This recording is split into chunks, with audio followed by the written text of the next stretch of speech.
What's up everybody, welcome to Money Management channel. My name is Andrei and today I'm going to be doing an update on MMTLP and Finner Saga. I got the cash in the bag, stadium packed, born a rock star in this life, gonna live it up. And guys, I have to admit the snowball effect is working, and I have to admit that the results for now are not the most, I would say, impressive, but definitely within next several weeks I believe we will have some additional results, and these results will definitely help us to at least understand where we are now and what to do next. And guys, on today's video I will show you both sides of the conflict of that is happening inside the MMTLP community. I will show you some updates in the litigation processes, and these updates are very interesting, I would say. On top of that, I will explain you the share price of around $1,100 per share and what does it mean for MMTLP shareholders. So, and before we dive deep into all of this, guys, please hit the like button for YouTube algorithm and drop me a line in the comment section if you think my videos are valuable for you.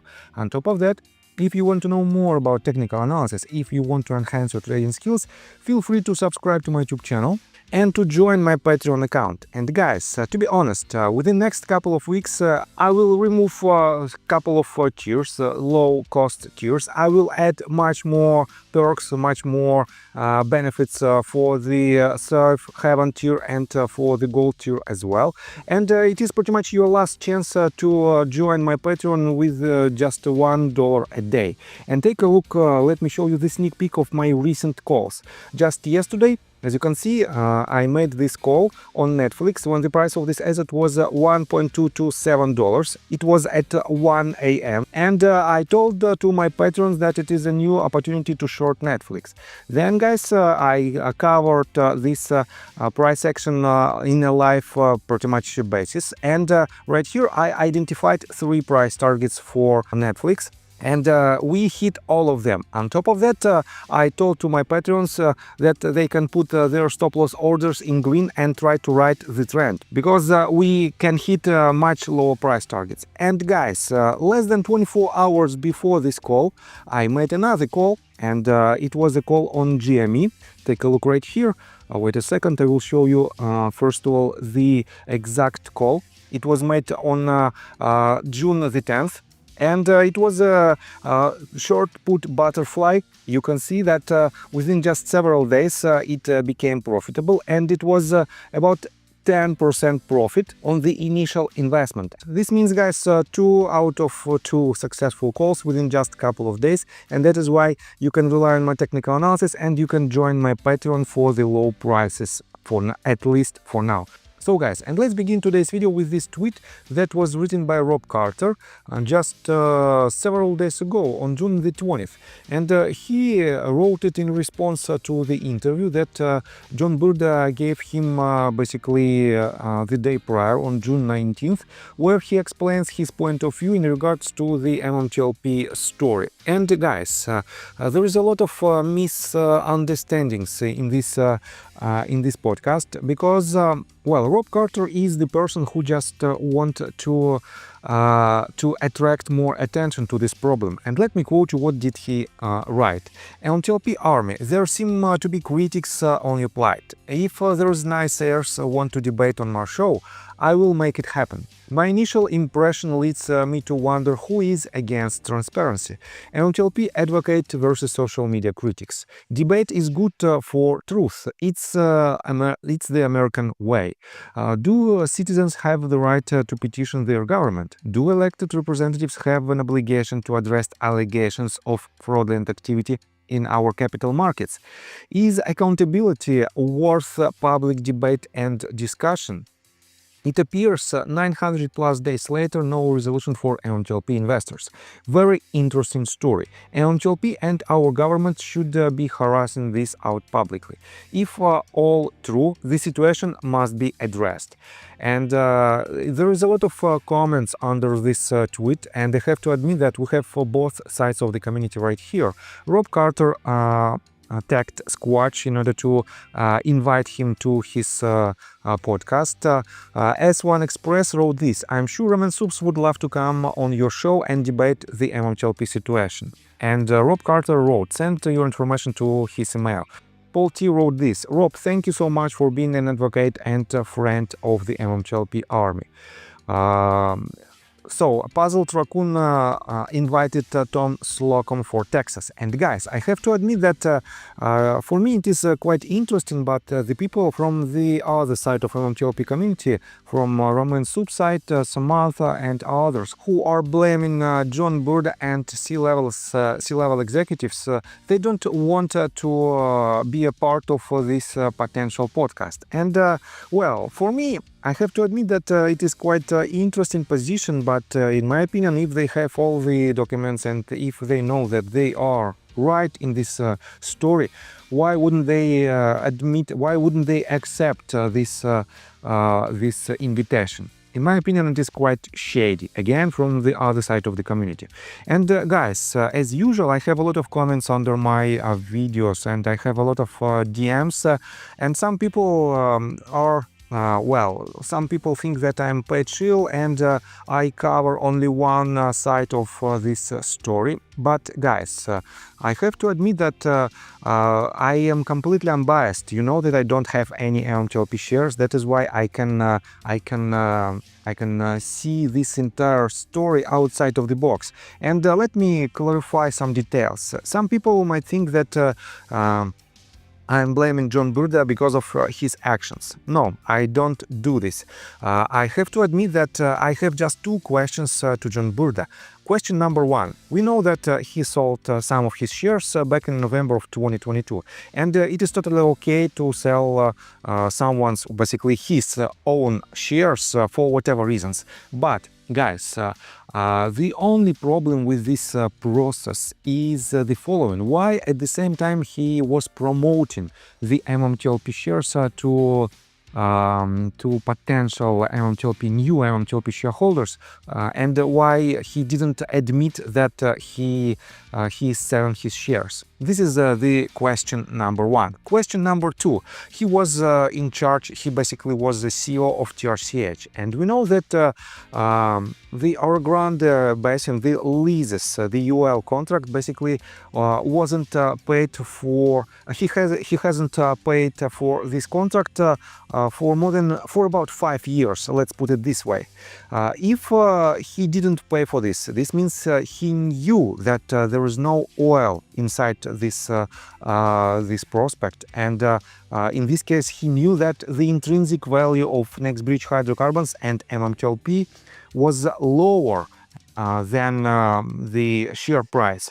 And if so, guys, was it the reason of his actions that he sold some of his shares? If I'm wrong with the dates, if they didn't pay not by 5 years, but just let's say 1 year only. In this case, 1 year, it is exactly, well, it is more than enough to realize that there is no oil in it. And at the same time, guys, the U3 halt was implemented in December of 2022. And John Burda sold his shares in November, somewhere November of 2022. This means if they knew that, if he knew that there is no intrinsic value and they haven't paid for Orogrande Basin, let's say just 1 year or even just a couple of months, it is more than enough to make a conclusion that he knew about the intrinsic value of NextBridge hydrocarbons and previously MMTLP shares. And the question is following: why he didn't disclose this information publicly, why he is still hiding this information, and what was his intention of his recent actions? This is the only questions that I have. So let's go further. Junk Savvy wrote this. FINRA stated it twice. OTC markets knew, brokers knew, Grok knew too. It took an extraordinary event and FINRA's U3 halt to change what the public knew. The final day of trading of MMTLP was December the 12th of 2022 until FINRA pulled the rug, according to Pete Sessions. If it wasn't for FINRA's actions, halting trading 2 days before the published and promoted end of trading, the MMTLP fiasco would not exist. And she refers to the documents from different broker-dealers who admitted that the last day of trading was December the 12th. And she also refers to the interview that Jeff Mendel, the head of the vice president of OTC markets, explained in the interview that the last trading day was December the 12th. And it was very confusing information because FINRA uses quite tricky language in their official statements. And let me show you this. We have so Ocelot wrote this tweet in response to Junk Savvy's statement that the last trading day was December the 12th. He wrote, "This is remarkable. 2.5 years later and Junk Savvy still doesn't understand the corporate action or T+2. In her version of events, shareholders needed to have purchased by the 8th and hold through the 12th to receive NBH, which is true. But she believes shareholders had the option to sell up to the to December the 12th. And here is the tweet in response to Ocelot's opinion that was written by Trader Zero. If any of them concede that at the closing bell on December the 8th, the MMTLP shares on loan were auto-converted to NBH, their argument that the halt stopped them from squeezing short is dead. Not a single individual or institution that was short MMTLP had any obligation to return the shares, and NBH shares were not available to buy. Trading after the 8th in MMTLP would have resulted in a continuation of the decline of the price of shares and would not have settled prior to cancellation. I'd like to hear Junk or any if the others justify short squeeze after the 8th. And Murdoch, the meta guy, wrote this. But they weren't, because the exchange date was not the end of trading of the 8th. It was the 13th, and it quite literally says that in the corporate action. It also shows that the distribution date was the 14th. Well, at least that's what the prospectus 422B said. How can something be auto-converted to a non-DTC eligible security before settlement has occurred and before there is an exchange and distribution? And here is the answer of Trader Zero. You almost had all the key dates there, buddy. You missed the record date December the 12th, as MetaMaterials stated. December the 8th was the last day MMTLP had the NBH shares attached T+2. The exchange date is irrelevant. At the closing bell on the 8th, anyone short MMTLP was officially short NBH. There was no squeeze possible. The halt did nothing to change that. As FPSL agreement rules state that when a corporate action, merger, spin-off results in exchange of shares, the loans automatically convert to the new shares. So, well, it is still very debatable statements, and I have to admit that, in my opinion, it is the crucial part of the misunderstandings in between two parts of the community. And let me show you another quite interesting update from Junk Savvy. She refers to the tweet that was written by James Defrauded by FINRA that he wrote on June 22nd, basically yesterday. Excellent post, Junk Savvy and George Palikars. An institution considered in a top urgent matter that it failed to receive a meager 100 shares of MMTLP worth less than $300. Obviously, they knew MMTLP was worth far more than $2.9 per share. Perhaps they saw Bank of Montreal's valuation. And let me show you that he refers to the basically to the tweet that was written by Junk Savvy, where she explained the fail to receive the shares. And James defrauded by FINRA added this screenshot, and at some point in time I already showed you this screenshot. It was made from the official 13F filings of Metamaterials, and you can see that it was an effective date December the 12th of 2022. Not December, but December 31st of 2022. And the filing date was February the 1st of 2023. We know that 13F statement is the statement which shows the value of the shares, of certain shares, at the previous quarter. This means it was the value of their position in late of 2022. And right here, if you can see if you divide the value of their position, $213.985 million, by 170, almost 180,000 shares, it will be a share price of $1,189 per share. And we know that MMTLP shares was connected at that point to MMAT shares. This means this price, well, was at least quite unique because of the extremely high value. But guys, to be honest, I saw it multiple times when certain companies misrepresented the data. You can see that it is a reported value by thousands of shares, and potentially it was just not thousand, but they had only 213,000, almost $214,000 in value in these positions. This means well, it is still another question mark that we have to investigate, but at the same point, at the same time, guys, in my opinion, it is pretty much irrelevant to the intrinsic value of next bridge hydrocarbons, unfortunately, but it is the reality. Next one, let me show you another update. At this time, well, you know that a lot of people want to see some actions from MMTLP community, and the so-called non-litigational path to the resolution explains that they have basically all the details about the illegal actions that was made on the market that was surrounding basically MMTLP case. And Samantha wrote this tweet in response to two space calls and two statements from the opposite party. And she wrote, so John Burda said, Anson funds went to McCabe to cover 10 million shorts. Junk Savvy says, Johnny Tobacco has evidence of illegal shorting in MMTLP. So what's the holdup? Evidence of an actual crime and names of market makers. Watch it doing next bridge hydrocarbons. And she also added this. Why didn't Johnny give Wes the evidence? Wes saying last week there is an insufficient evidence to even issue subpoenas.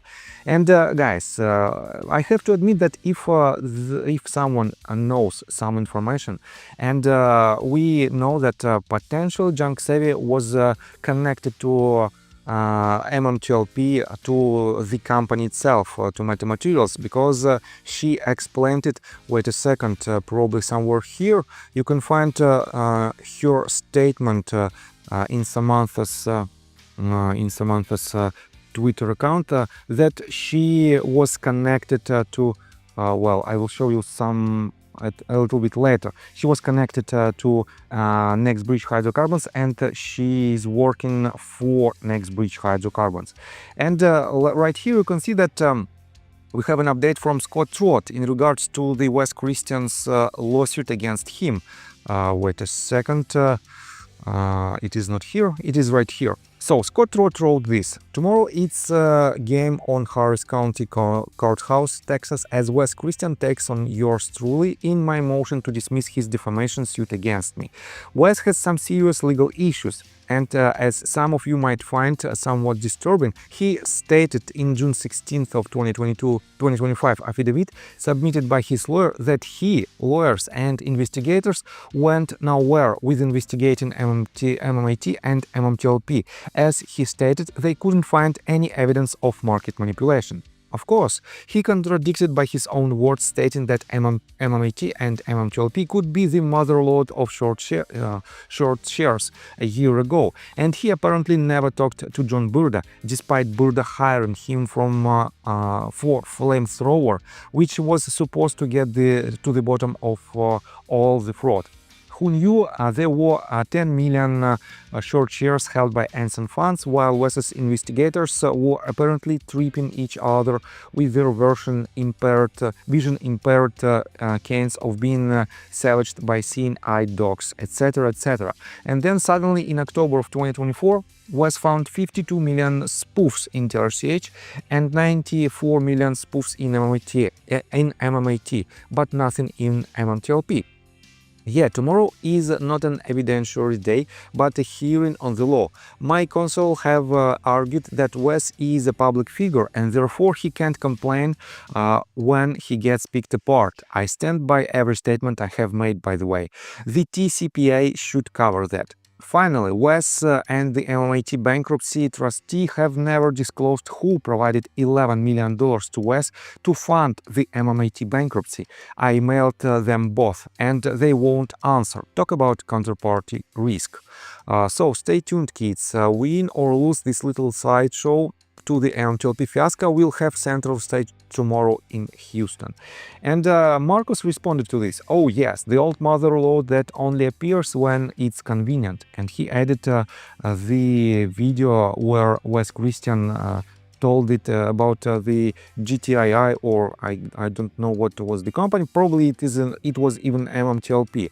And Scott wrote, you need to read his affidavit. Surreal. I think he lives in an alternate reality.